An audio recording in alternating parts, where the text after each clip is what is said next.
레위기 2장입니다. 민수기 2장이 아니라.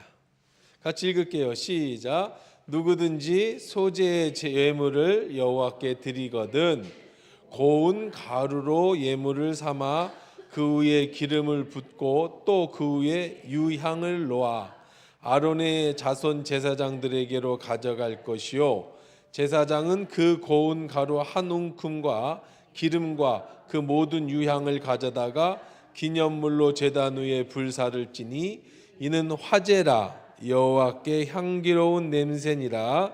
그 소재물에 남은 것은 아론과 그의 자손에게 돌릴지니 이는 여호와의 화제물 중에 지극히 거룩한 것이니라. 내가 화덕에 구운 것으로 소재 예물을 드리려거든 고운 가루에 기름을 섞어 만든 무교병이나 기름을 바른 무교 전병을 드릴 것이요 철판에 붙인 것으로 소재 예물을 드리려거든 고운 가루에 누룩을 넣지 말고 기름에 섞어 조각으로 나누고 그 위에 기름을 부을지니 이는 소재니라. 내가 냄비의 것으로 소재를 드리려거든 고운 가루와 기름 섞어 만들지니라. 너는 이것들로 만든 소재물을 여호와께로 가져다가 제사장에게 줄 것이요 제사장은 그것을 제단으로 가져가서 그 소재물 중에 기념할 것을 가져다가 제단 위에서 불사를 지니 이는 화제라 여호와께 향기로운 냄새니라. 소재물에 남은 것은 아론과 그의 아들들에게 돌릴지니 이는 여호와의 화제 중에 지극히 거룩한 것이니라. 너희가 여호와께 드리는 모든 소재물에는 누룩을 넣지 말지니 너희가 누룩이나 꿀을 여호와께 화제로 드려 사르지 못할지니라. 처음 익은 것으로 그것으로 여호와께 드릴지니 향기로운 냄새를 위하여 제단에 올리지 말지며 내 모든 소재물에 소금을 치라. 내 하나님의 언약의 소금을 내 소재에 빼지 못할지니 내 모든 예물에 소금을 드릴지니라. 너의 첫 이삭의 소재를 여호와께 드리거든 첫 이삭을 볶아 찌은 것으로 내 소재를 삼되 그 위에 기름을 붓고 그 위에 유향을 더할지니 이는 소재니라. 제사장은 찌은 곡식과 기름의 모든 유향과 함께 기념물로 불사를 지니 이는 여호와께 드릴 화제니라. 아멘. 하나님 감사합니다. 이 시간에 말씀 드릴 때에 하나님 우리에게 가르쳐 주신 하나님의 귀한 은혜가 임하는 시간 되게 도와주옵소서. 예수님의 이름으로 기도합니다. 아멘. 자, 소재예요. 소재는 히브리어로 원어로 민하라고 하는데 그 뜻은 무슨 뜻일까요? 그 뜻은 나눠드린 종이 여기 좀 적어가면서 여러분들이 공부를 좀 하면 좋을 것 같아요. 민하, 그래서 소재의 뜻은 무슨 뜻이냐면 선물, 예물이라는 뜻이에요. 선물, 예물.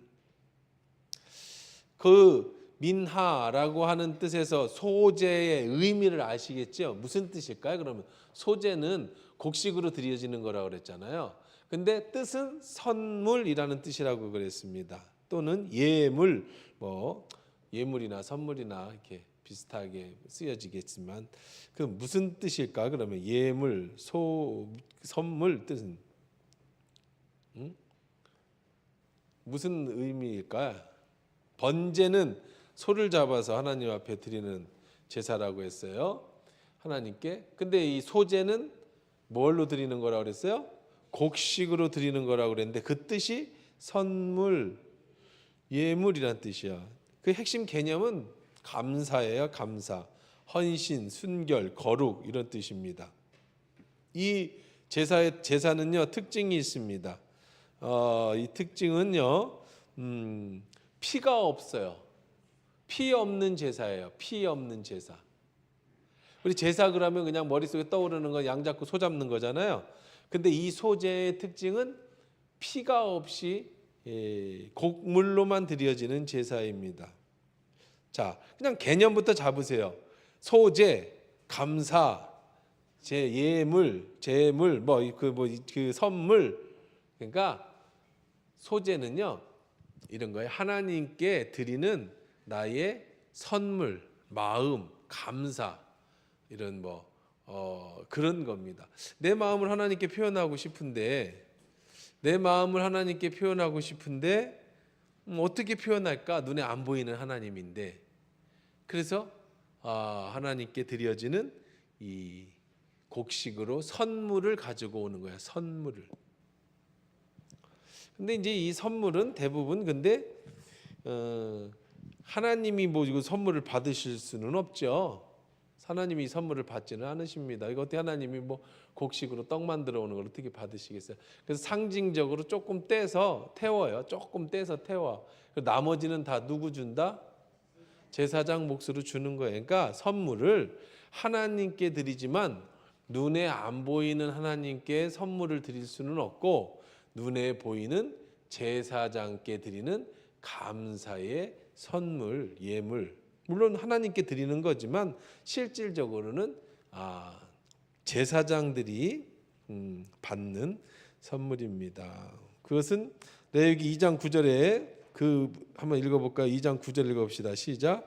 그 소재물 중에 기념할 것을 가져다가 제단에서 불사를 지니 이는 화제라 여호와께 향기로운 냄새니라 그랬어요. 향기로운 냄새.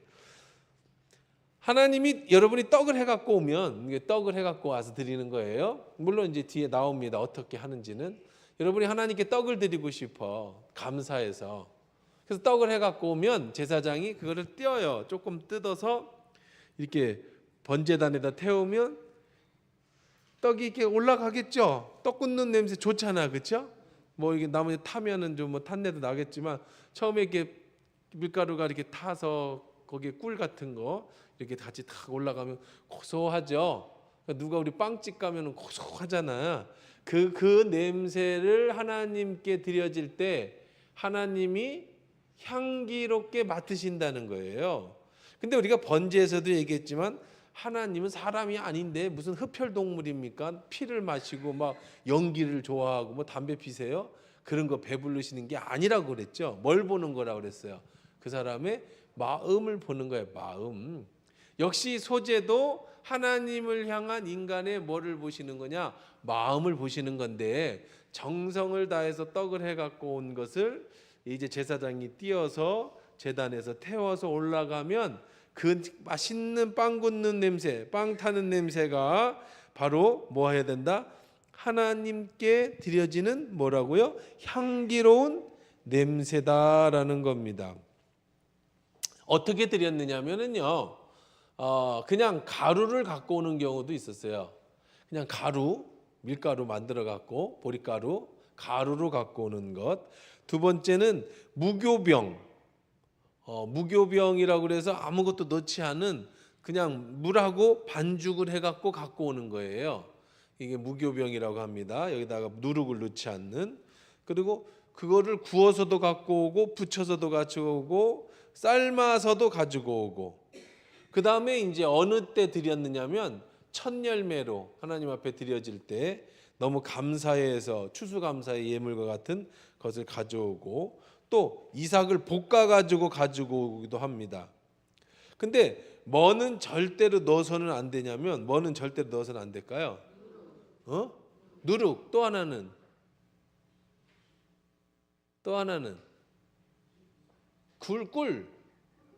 꿀하고 누룩은 넣어서는 안 됩니다. 왜 안 돼요? 하나님 꿀 싫어해? 하나님 누룩 싫어해요? 누룩 안 넣으면 맛없죠.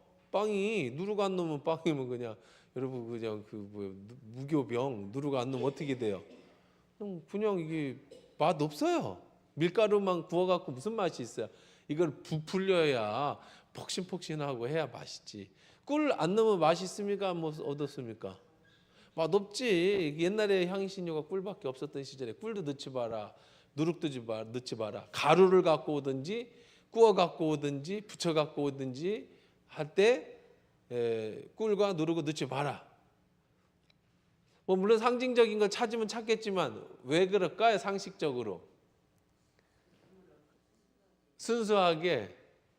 또 그것도 맞아요. 순수하게. 꿀도 넣지 말고 순수하게. 그러면 뭐 대제사장은 맨날 맛없는 것만 먹어. 누룩도 안 넣고 꿀도 안 넣고 그냥 딱딱한 빵만 씹으라는 거야. 그것만 갖고 오라는 거야. 또 무슨 의미가 있을까? 아주 간단한 의미. 누룩 넣고 꿀 넣으면 유통기한이 있잖아요. 유통기한이 며칠. 뭐 냉장고도 없는데 꿀 넣고 누룩 넣으면 빵이 얼마 있다 상할까요? 2, 3일이면 상하면 아이고 빵을 제사장 먹으라고 한니아카에 왔는데 이거 냉장고도 없고 니아카도 없고 2, 3일 있으면 다 부패하고 버리면 안 되잖아요. 그래서 나중에 제사장이 꿀을 발라 먹든 가루에다가 누룩을 넣어서 빵을 쪄 먹든 그건 자기가 알아서 할 일이고, 가져올 때는 부패를 방지하기 위해서 뭘 넣으면 안 된다? 꿀과 누룩은 넣어서는 안 된다. 그런 뜻입니다. 그리고 이 소제만을 따로 드릴 수는 없었어요. 소제만 드리는 제사는 없어요. 무슨 얘기야 이거는? 소제는 번제를 드릴 때 소제를 같이 갖고 오고, 화목제를 드릴 때 같이 갖고 오는 거지, 소제 제사 지내로 쌀만 밀가루만 갖고 와서는 안 되는 거예요. 이거는 따로 드릴 수 있는 제사, 부속 제사. 그래서 이것을 부속물 그러잖아요. 부속 제사다라고 불렀습니다. 그다음에 그래서 항상 다른 제사를 드린 후에, 번제를 드린 후에, 속죄제를 드린 후에, 속건제를 드린 후에 그 다음에 부록으로 반찬처럼 소제를 드리는 거지, 소제만 가지고는 드릴 수가 없는 거다. 그래서 소제의 특징이 있습니다. 소제의 특징은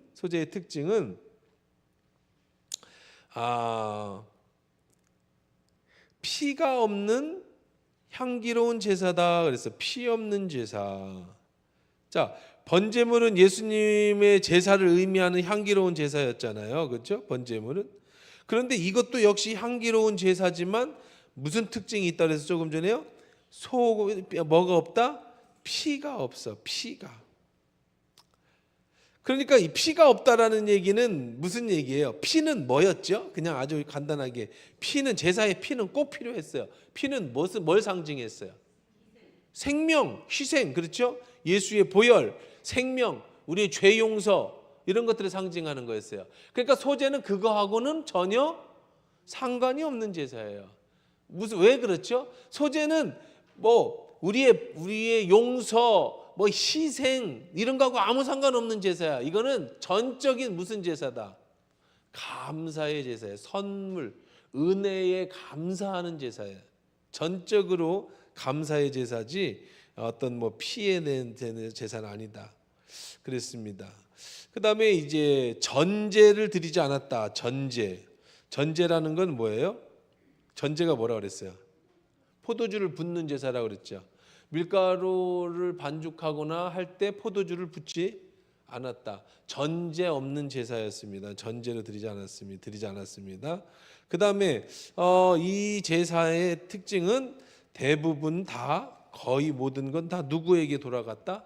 제사장에게 돌아가는 제사였어요. 상징적으로 조금만 태워드리고. 그러니까 어떤 의미냐? 제사장에게 하나님 앞에 드리는 것이지만, 하나님께 드리는 거지만 사실은 뭐 하는 거예요? 제사장에게 감사로 드려지는, 내 제사를 이렇게 집례해 주셔서 감사합니다라고 하는 부속 제사였어요.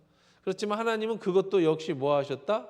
기쁘게 향기롭게 맡으셨다. 그럼 여러분이 이렇게 생각하면 할 수 있겠네요. 와, 제사장은 좋겠다. 소도 다 안 잡고 쓸게 하고 조금만 태고 나머지 다 제사장 갖고, 그 다음에 곡식도 잔뜩 갖고 와서 제사장 먹고, 좋겠네. 좋긴 하죠. 근데 제사장이나 레위인은 뭐가 없었어요? 오늘 새벽에도 그 얘기 나왔잖아요. 뭐가 없어요? 땅이 없어요. 제사장과 레위인은 농사를 안 짓습니다. 뭐 먹고 살아? 이거 갖고 먹고 사는 거야. 그러니까 선물이라고 아주 이쁘게 포장했고, 제 양 잡아가지고 쓸개 조금 떼내고 간 조금 떼내고 나머지는 자기가 갖고 돈도 많이 벌고 좋겠네가 아니라, 그게 아니라 그럼 뭐가 더 좋을까? 그냥 주의 일만 하다가 누가 주는 거 먹는 게 좋을까? 내가 열심히 일해갖고 양도 키우고 소도 키우고 그래서 뭐 그거야 누가 더 좋고 안 좋은 게 없는 것 같아, 그렇죠? 그냥 자기에게 레위인으로 태어났고 제사장으로 태어났으면 누가 주는 거 먹고 백성들이 주는 거 먹는 거예요. 근데 이게 나중에는요, 이게 좋을 때는 좋았는데 나중에는요, 어려우면 백성들이 제일 먼저 하는 게 뭐냐면 제사부터 안 지내. 어려우면 11조부터 안 내. 그럼 어떻게 될까요? 레위인들이나 제사장은 어떻게 해야 돼? 그럼 어떻게 해야 돼? 굶어 죽어요? 제사 지내는 사람도 없어. 어렵다고. 시대가 좋을 때는 괜찮은데 이거 엄청 좋잖아요. 가만히 앉아 있으면 쌀도 갖고 오고, 가만히 앉아 있으면은 저기도 갖고. 우리 어렸을 때 교회 성미를 떴어. 성미. 우리 교회도 한 10년 성미를 띄었어요. 근데 성미 떼시는 분들이 다 돌아가셨어. 젊은 사람들 성미 안 떼잖아요. 성미의 개념이 뭐예요? 성미의 개념. 원래 성미가 뭐냐면 옛날에 시골에서 농사 지면 목사님들 농사 안 지으시잖아요. 농사 레위인처럼. 그러면 자기네 집 먹는 쌀을 아침 일찍 제일 먼저 엄마들이 밥하러 나가서 우리 식구의 10분의 1, 그러니까 쌀의 10분의 1, 그러니까 우리 네 식구면 네 식구 쌀 뜨는 거에 10분의 1을 이렇게 떠놓는 거예요. 먼저 누구 드린다고? 하나님 드린다고. 그렇지만 뭐 사실 뭐 이 오늘 소재도 하나님 드리는 거지만 누구 먹는 거예요? 제사장 먹는 것처럼 목사님네 가정을 위해서 성미를 10분의 1을 뜨는 거예요. 이렇게 떠놓고 먼저 떠놓고 그 다음에 밥을 하고 밥이 잘 익었잖아요. 그러면 십자가를 싹 긋고 기도를 해요. 엄마가. 그 다음에 밥을 싹 뒤집고 그래서 푸고 식사하기 전에 기도하고 그래서 그 성미를 모아다가 어떻게 해? 주일날 올 때 성미함에다가 이 뒤에 교회배당 앞에 보면 뒤에 보면 성미통이 있어요. 성미통. 그럼 이제 성미통에다가 쫙 부어요. 그리고 이제 그 성 보자기 또 집에 가져가서 또 일주일 동안 뜨고. 그럼 이거는 누가 먹어요? 목사님네 먹어요. 그럼 남으면 교회 점심 해 먹고 이런데 먹는다고. 그래도 남으면 이제 가난한 사람들도 나눠주고 좋지. 그래서 이제 그런데 이게 좋은데 성미를 안 갖고 오면 어떻게 해야 돼, 목사님이? 이거 굶어야 돼. 그 제가 어렸을 때 저는 아이가 뭐 머리가 깨일 때부터 목회자 집안에서 태어났잖아. 한 3살 4살 때 이제 아버지가 목회를 하셨으니까. 그래서 성미를 잘 알아. 근데 저 시골에서 일할 그 목회하실 때인데 성미통에 열쇠가 이렇게 잠겨져 있는데 장로님이 잊어버리신 거예요. 이거 성미 따서 열쇠들 따가지고 저 목사님네 갖다 줘야 한 주간 먹잖아. 근데 장로님이 뭐 잊어버렸어 하여간. 그래서 2주를 잊어버렸어. 그 우리 어떻게 해? 없잖아. 우리 어머니가 성미가 없으니까 우리 어머니는 이제 중국 사람이니까 밀가루를 사다가 밀가루를 물어가지고 매일 국수를 먹었어. 매일 국수를. 또 근데 목사님이 또 옛날 지금이나 뭐 달라고 그러면 또 뭐 그러잖아요. 사람이 그냥 주어야 먹는 거야. 레위인이 가지고 와야 먹는 거야. 좋을 것 같으죠? 잘 될 때는 진짜 좋아. 막 쌀이 넘쳐. 안 될 때는 없대니까. 그런데 장로님이 어느 날 우리 집에 왔어요. 내가 한 8살이나 7살 됐을 때예요. 7살. 장로님이 왔는데 또 장로님이 오셨으니까 또 어머니가 이제 밀가루로다가 이렇게 국수를 만들어서 대접을 해 점심에. 그래서 맛있게 드셨어. 장로님이 맛있다고. 그랬더니 이제 장모야 너도 먹어. 그래서 안 먹어요. 왜 안 먹어? 매일 국수 먹어봐요. 맛있나? 아니 왜 매일 국수를 먹어? 쌀이 없으니까요. 그래. 우리 장로님이 머리를 탁 대마시고 우리 어머니 말에 나는 잊어버렸는데 젓가락을 딱 넣고 나가셔갖고 쌀 두 가마니인가 한 가마니를 이고 그걸 갖고 오셨대. 옛날엔 장로님들이요 화장실 다 폈어요. 맞아요. 여러분 시골에서 우리 장로님들이 똥 다 폈어. 그리고 목사님네 쌀 다 갖다 주고 김장 다 해다 주고 그게 장로님들이 하시는 일이야. 원래 장로님들이 그 옛날 장로님들은 다 그런 거였어. 전 맨날 기억나요. 장로님 2분이 계셨는데 이게 긴 작대기에다 똥 퍼갖고 이고 똥항아리 이고 교회 뒤에 밭이 있어. 교회 밭 거기다 다 뿌리고 다 해주고 그렇게 장로님들이 옛날에 그리고 그냥 성미 다 갖다 주시고 하시는. 그래서 제가 20살 넘어서 여기 한화교회 올 때까지 국수를 안 먹었어요. 진짜로. 저 칼국수 같은 걸 아예 안 먹었어요. 밀가루를 아예 안 먹었어요. 그때 뭐 물렸는지. 전주 음식이 맛있으니까 그때부터 좀 먹기 시작하는데 지금도 국수는 뭐 그렇게 안 찾아 먹어. 밀가루 국수 같은 거는 어릴 때 아마 트라우마가 있는가 봐. 2주 동안 국수 먹었던 트라우마가 이렇게 밀어갖고 먹는 국수 칼로 잘라가지고 칼국수라는 칼국수. 자, 어쨌든 이 좋은 것 같은데 뭐가 있어야 돼요? 잘 될 때 좋은 거야. 그래서 나중에 이제 이게 지금 그 출애굽해서 광야 시대잖아요. 그래서 좀 받은 거잖아요. 이스라엘 백성이 들어갔어요. 예루살렘 이제 가나안으로 들어갔어요. 그래서 사사 시대가 시작되잖아요. 사무엘의 시대가 끝나고 그때는 레위인이고 제사장이 하나도 안 남았어. 다 어디 갔어? 다 다른 지파 종으로 갔어. 종으로. 땅이 없으니까. 땅이 없잖아요. 뭐 어떻게 해? 안 주니만 못 먹는데 그럼 나가서 일을 하지요? 지금처럼 택시 운전을 할까요? 아니면은 뭐 어디 가서 뭐 누구네 집 뭐 노가다판에 가서 들통을 질까요? 뭘 할까요? 없어. 그때는 다 자기 땅이 조상 대대로 내려오는 거라고 그랬잖아요.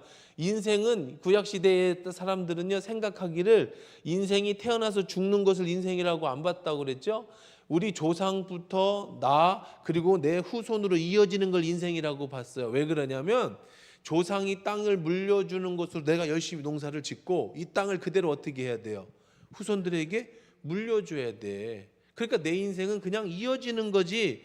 우리가 지금 생각하는 대로 뭐 땅을 사서 팔고 뭐 유산으로 남겨주고 그런 개념이 아니에요. 당연히 부모가 받아서 내가 쓰고 누구에게? 자식에게. 이 땅은 누구 거다? 하나님 거다. 그래서 지계석을 옮기지 말아라 그래서 지계석을. 지계석 옮기는 건 큰 저주야. 땅을 파는 건 저주예요. 그건 진짜 조상 볼 면목이 없어요. 그러면 조상의 무덤에도 못 들어가요. 그 사람은 그냥 완전 저주받은 인물이 되는 거야. 그런 것처럼 그런데 레위인은 뭐가 없어? 땅이 없어. 아예 처음부터. 그래서 오늘 새벽기도 때도 그 말씀 나왔잖아요. 레위인들은 어디서 사냐? 땅도 없는데 레위인들이 사는 성을 만들어줘야 돼. 모든 지파는. 그래서 12지파에 레위인을 뿌려줘. 다 너는 무슨 지파 너는 무슨 지파 가서 거기서 레위인으로 제사를 인도하고 돌아가면서 성전에 와가지고 성전도 치우고 하고 또 그 지파를 돌보고 이렇게 이런 일을 하는 거예요. 그래서 사사기 때 보면은 단 지파가 이동을 하면서 단이라는 지파가 있는데 이 단 지파가 원래는 저 밑에 땅을 받았어요. 근데 이 단 지파가 이거 땅을 못 차지해. 그래서 그냥 올라 꼭대기까지 올라가. 그래서 단 지파가 마지막에 땅을 차지한 데가 저 맨 꼭대기 땅이에요. 그래서 이스라엘의 지도를 그릴 때 단에서부터 부엘세바까지를 이스라엘의 땅이라고 그럽니다. 이렇게 치면 이제 이게 블레셋이고요. 블레셋이고 여기가 애굽입니다. 그럼 여기서부터 여기까지죠. 여기까지를 가나안 땅이라고 그래서 가나안 땅. 나중에는 이제 북이스라엘과 남유다로 나눠지기 전에 그래서 이스라엘 땅을 지목할 때 우리나라도 말하면 백두에서 한라까지 그렇게 얘기하잖아요. 백두에서 한라까지 우리나라 땅 몰라요? 알잖아. 백두에서 한라까지를 우리나라 땅이라고 하잖아요. 백두산에서 한라산까지를. 그래서 여기 이스라엘 백성은 어디서부터 어디까지를 하고 하냐면 단에서부터 부엘세바까지를 이스라엘 땅이라고 하니까 여기에 단지파들이 이동을 해요. 원래는 여기쯤에서 땅을 받았는데 제비를 뽑았는데 못 쫓아내가지고 올라가던 중인데 어느 집에 가니까 레위인이 제사장 역할을 하고 있어. 그러면 안 되거든요. 제사장은 제사장이고 레위인은 레위인이야. 그런데 얼마나 이 시대가 타락하고 무너졌느냐면 이게 불과 200~300년도 안 돼서요. 이게 말은 좋지. 레위인들이 다 종이 됐어요. 제사장도 다 종이 됐어. 뭐 어디 가서 그러니까 뭐 이거 망한 뭐 양반 같은 거지. 어디 가서 우리 조상이 레위인이었어. 우리 아버지 우리가 아론의 지파야. 이름은 있는데 뭐 그래서 뭐 누가 도와줘 뭐 구걸해 어떻게? 남 밑에가 종이. 근데 레위인이 그냥 조금 뭐 좀 배웠다고 어떤 한 지파의 한 어떤 집에서 그냥 제사장 역할을 했다고. 그러니까 레위인이 가다가 너 시간이 없으니까 그것도 재밌는 얘기인데 나중에 사사기 때 배우자고요. 너 한 지파의 종이 될래? 우리 집에 제 레위인이 제 제사장이 될래? 우리 지파의 레위인이 될래? 한 집의 레위인이 될래? 그래가지고 남의 집 레위인을 빼서 그래가지고 데리고 가요 다시. 그러니까 무슨 얘기예요? 레위인이고 제사장이고 이제 개념조차도 없어져서 완전히 무너졌어요. 그런 시대가 왔다는 거죠. 그러니까 결국 그렇게 그런 시대가 왔다는 얘기는 뭐가 끝났다는 시대예요. 하나님의 말씀이 끝난 시대예요. 이제 그냥 사사 시대 자기의 소견에 옳은 대로 행하던 시대. 하지만 다윗 시대나 그 왕족 시대 때의 대제사장이나 레위인들은 굉장한 권력을 가지고 힘을 또 가지고 있었던 시대이기도 합니다.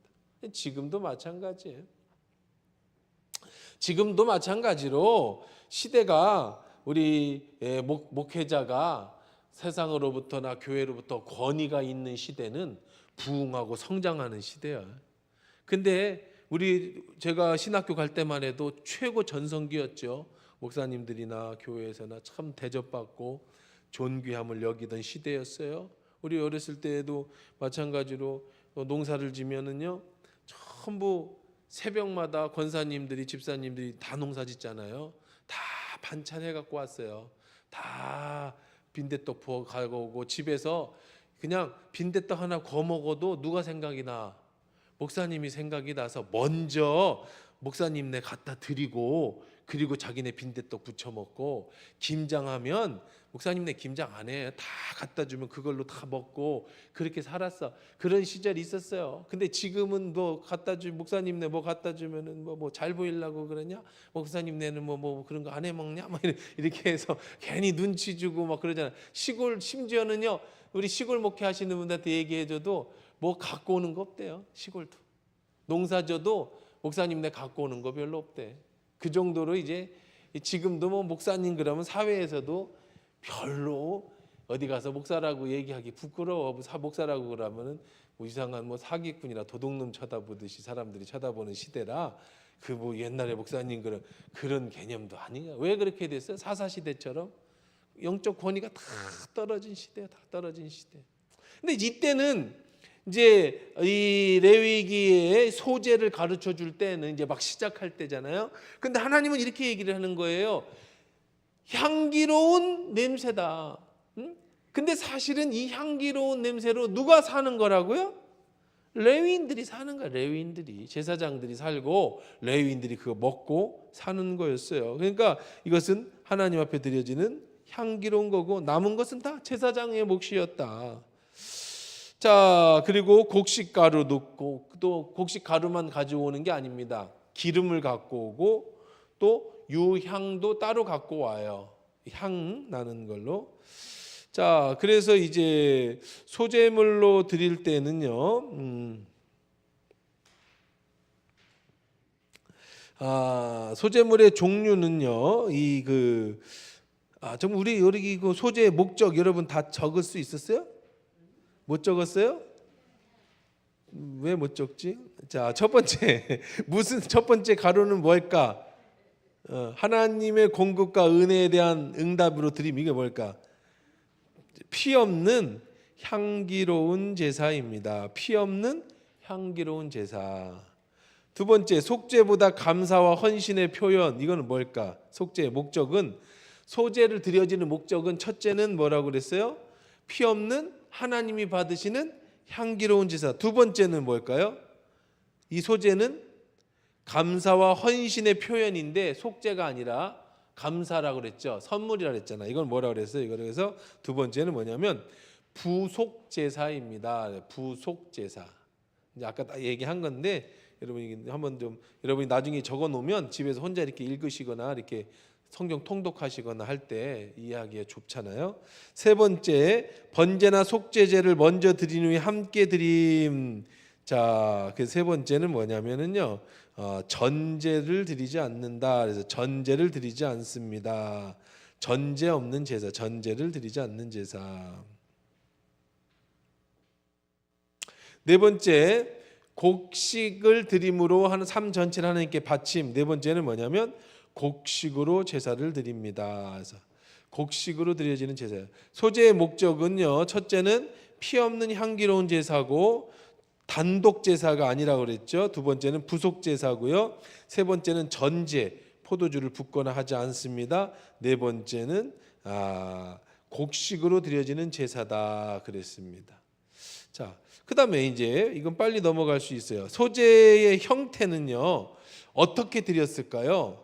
첫 번째는 고운 가루, 기름, 유향. 이래서 고운 가루, 기름, 유향 이렇게 세트로 다 드리는 거예요. 세트로다가 고운 가루, 그다음에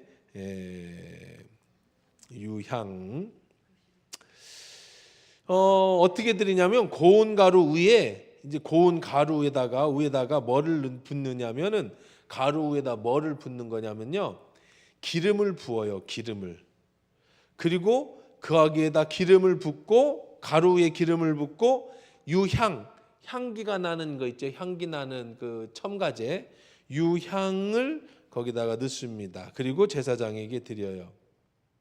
유향을. 그럼 제사장은 그 가루에 한 움큼, 이렇게 손으로 한 움큼을 취해서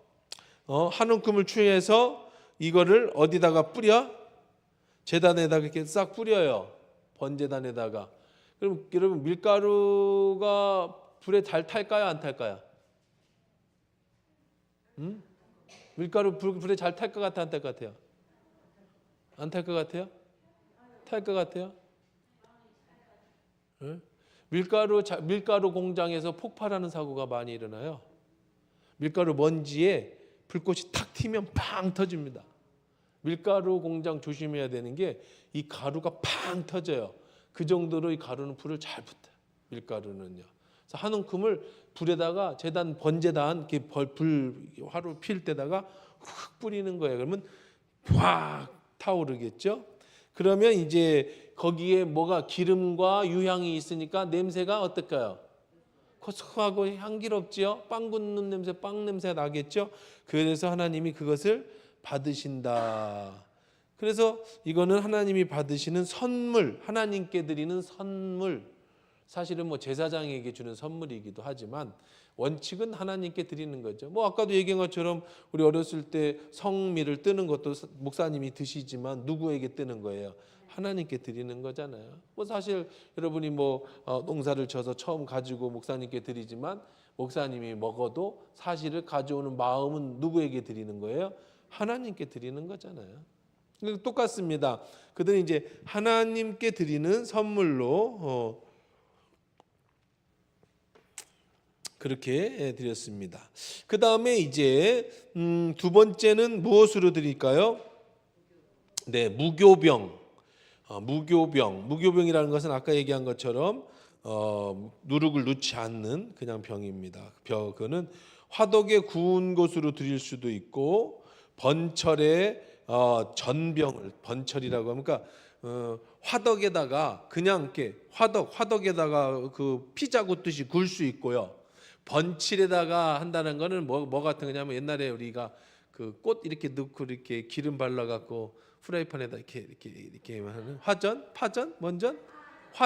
그렇게 드리는 거예요. 번칠에다가도 그렇게 기름 발라 갖고 이렇게 드리는 거.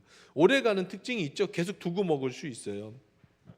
그 다음에 무교병을 또 솥에 삶을 삶아서 드리기도 합니다. 삶아서 드려요. 여기 서 있죠. 4절에 내가 화덕에 구운 것으로 소제 예물을 드리려거든 고운 가루에 기름을 섞어 만든 무교병이나 기름 바른 무교 전병을 드리고 철판에 붙인 것으로 소제 예물을 드리려거든 고운 가루에 누룩을 넣지 말고 기름을 섞어 조각으로 나누고 그 위에 기름을 부을지니 이는 소재니라. 냄비의 것으로 소재를 드리려거든 고운 가루와 기름을 섞어 만들어라. 또 이렇게 어떻게 했냐면 솥에 삶아서 구워 삶아 가루를 어떻게 삶는 걸까? 이거는 빵을 빵도 삶아요? 쪄? 솥에다 삶는다는데 모르겠어 어떻게 근데 솥에다가 어떻게 하는 거지 이건? 우리가 솥에 삶아서 준대. 삶아서 빵도 뭐 삶나 보지 뭐. 나는 그건 모르겠어. 자, 그 다음에 세 번째 볶은 이삭과 볶은 가루 유황 그다음 추수 전에 드리는 겁니다. 그래서 세 번째는 무슨 제사냐면 첫 열매를 추수 전에 드리는 거예요. 이건 어떤 상징을 가지고 있느냐면 이제 그 첫 열매라는 것은 밭의 첫 열매라는 뜻이 아니고 그거는 처음에 나오는 건 전부 드려야 돼. 그러니까 이스라엘의 법에는 우리가 농사를 졌는데 사과를 올해 처음 땄어. 그럼 전부 드려야 되는 거예요. 근데 여기서 말하는 첫 열매는 그게 아니고 뭐냐면 올해 사과를 추수할 때 뭐 사과가 없겠죠. 걔들은 무화과를 따겠죠. 어쨌든 무화과든 밀이든 처음 열매가 맺혀서 수확하기 전에 먼저 수확을 해서 그걸 가지고 어디로 가지고 오는 거예요? 성전에 가지고 와서 누구에게 드리는 거예요? 제사장에게 드리는 것을 무슨 제사라고 했다? 소제라고 하는 거예요. 처음 따기 전에 드리는 거예요. 먹다가 드리는 게 아니고 처음 제일 좋은 것으로 먼저 따서 드리는 거죠. 우리 옛날에 시골에 진짜로 그랬어요. 지금은 그리고 미풍양속이 많이 없어졌지만 제일 좋은 거 처음 달리면 새벽기도 오면서 우리 권사님들이 가지고 성전에 가지고 와서 사모님 드리고 드시라고 처음 딴 거라고 이렇게 그런 신앙의 미덕이 있었지 옛날에는.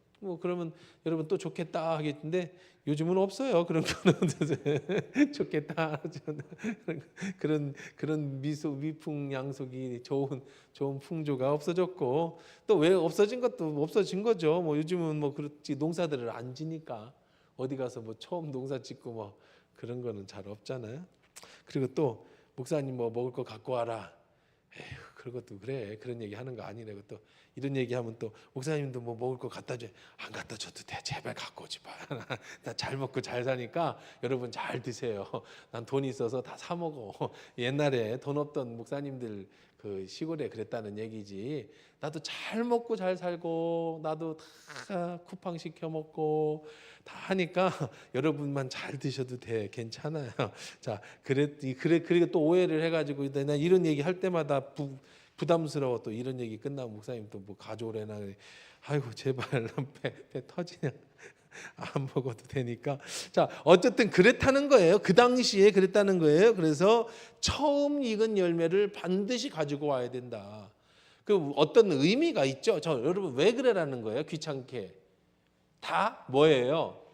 이 전체가 뭐예요? 다 마음이잖아. 마음. 하나님께 드리는 마음. 처음 열매가 처음 사과가 달렸어. 저 따기 전에 하나님 드리고 싶다 하는 마음. 곡식이 막 추수하기 전에 밀을 베기 전에 제일 좋은 걸로 하나님께 드리고 싶어 하는 뭐예요? 마음. 이런 마음을 얘기하는 거지. 예, 그렇죠. 물론 그것 가지고 제사장도 먹고 살았지만, 자, 그 다음에 네 번째는요, 첫 이삭을 드리는 경우, 그렇죠? 이삭을 드리는 경우, 첫 이삭을 드릴 때는 볶아 찌은 것과 기름과 유황을 섞어서 불살라서 드렸다. 모든 소재물과 누룩은 꿀을 금지됐으며 꼭 넣어줘야 됐다. 그랬죠? 그래서 여기 보면 9절에 그 소재물 중에서 기념할 것을 가져다가 제단 위에서 불사를 지니 이는 화제라.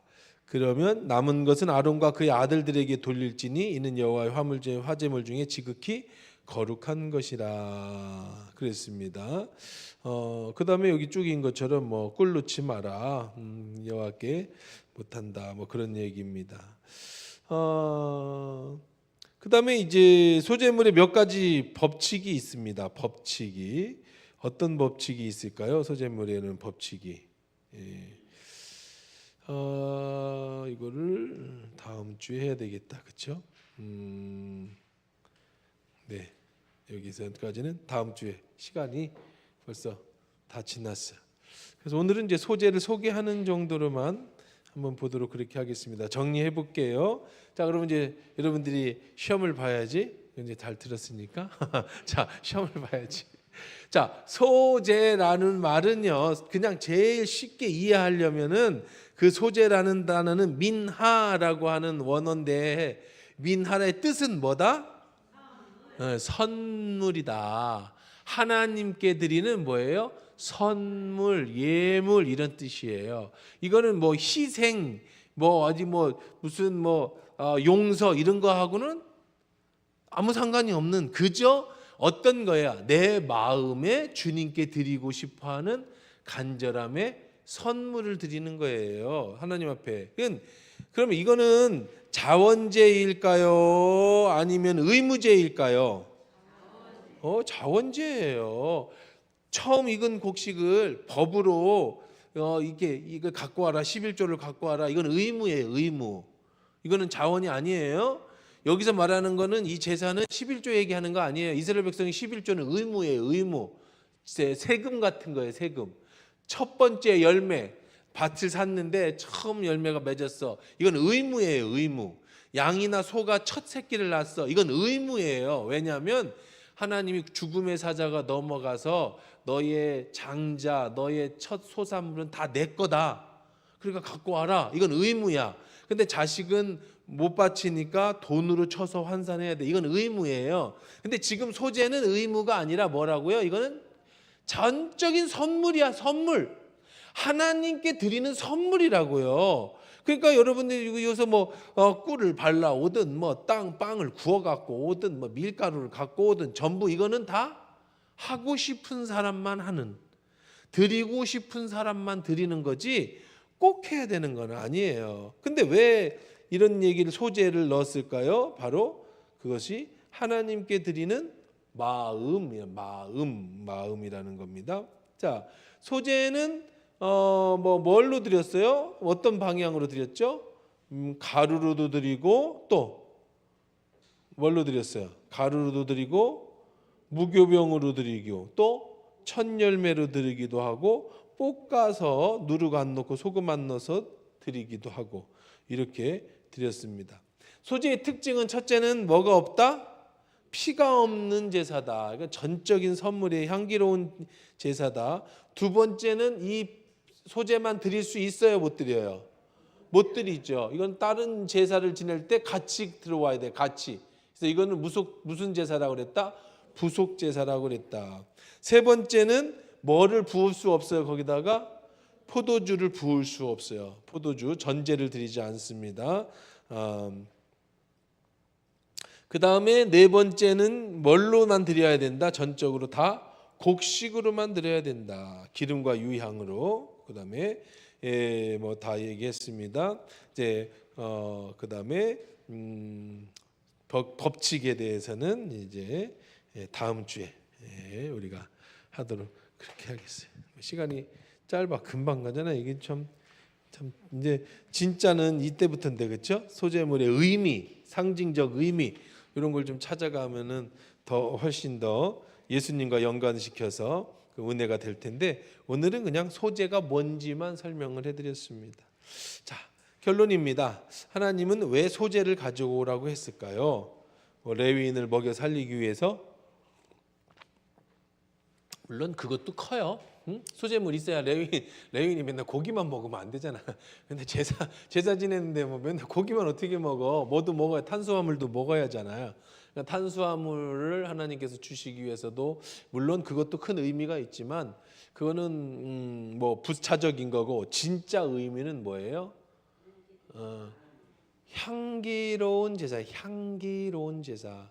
그 빵 굽는 냄새를 하나님은 뭐 하신다? 기뻐 받으신다.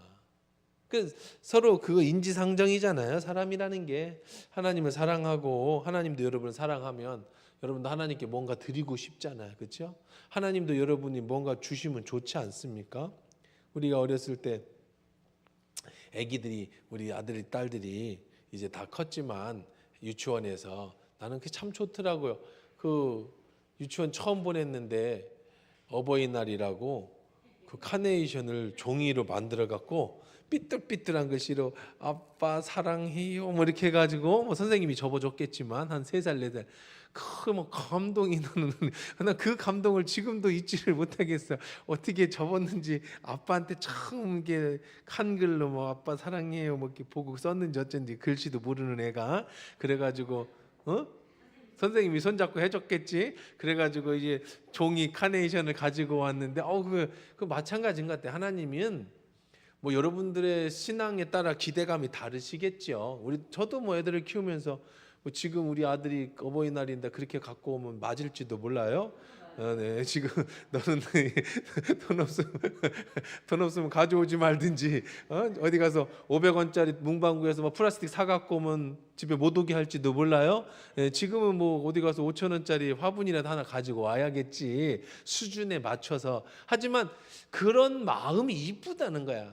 하나님도 여러분이 그렇게 드려지는 이 화제가 그냥 제사장이 밀가루 갖고 훅 뿌려줘 한 줌 집어서 쫙 뿌리면 그 꿀 섞인 유향이 쫙 올라갈 때 그 나머지는 다 누가 먹지만 제사장이 다 먹지만 하나님은 그걸 어떻게 받으신다? 향기로운 제사로 받으신다. 향기로운 제사로. 그러니까 별거 아닌 건데 사실 그렇잖아요. 뭐 밀가루만큼 가져오고 떡국 구워오고 뭐 무슨 뭐 소재를 뭐 몇 가마씩 가져오는 게 아니잖아. 그냥 이렇게 아침에 이렇게 제사 지낼 때 갖고 오는 거지만 하나님은 그걸 기뻐하시는 마음이다. 마음. 그래서 우리도 그런 것 같아요. 하나님은 뭐 엄청난 게 여러분들에게 뭘 요구하시는 게 아니라 작은 것, 어쩌면 그것이 하나님 앞에 드려지는 이 시대의 향기로운 그 제사는 뭘까? 여러분이 하나님 앞에 드릴 수 있는 그 이 시대의 그 향기로운 소재는 뭘까? 그런 여러분이 한번 좀 찾아가면서 하시면 좋을 것 같아. 항상 의미를 두고 살면 좋다고 그랬잖아요. 그래서 오늘은 소재가 뭔지에 대한 이론적인 얘기를 했고요. 다음 주에 이제 구체적으로 소재의 적용, 우리 삶에 어떻게 적용해야 되는지, 그리고 영적으로 하나님께서 우리 소재가 어떤 의미를 우리에게 주시는 건지에 대한 말씀을 같이 나눠보도록 하겠습니다. 함께 기도할 때 주님, 나의 작은 정성이라도 내가 드리는 것이 소를 잡지 않고 염소를 잡지 않고 양을 잡지 않아 그저 밀가루, 가루를 하나님 앞에 드리는 것이라 할지라도 하나님이 받으시는 향기로운 제물, 하나님 내 인생에서 주님 앞에 드릴 수 있는 향기로운 제물이 무엇이 있을까요? 그 주님, 나의 삶을 주님의 소재로 받아주셔서 나의 찬양, 나의 예배, 나의 기쁨, 이 모든 것이 주님께 드려지는 향기로운 제물 되게 해 주옵소서라고 우리 함께 기도하시겠습니다. 할렐루야.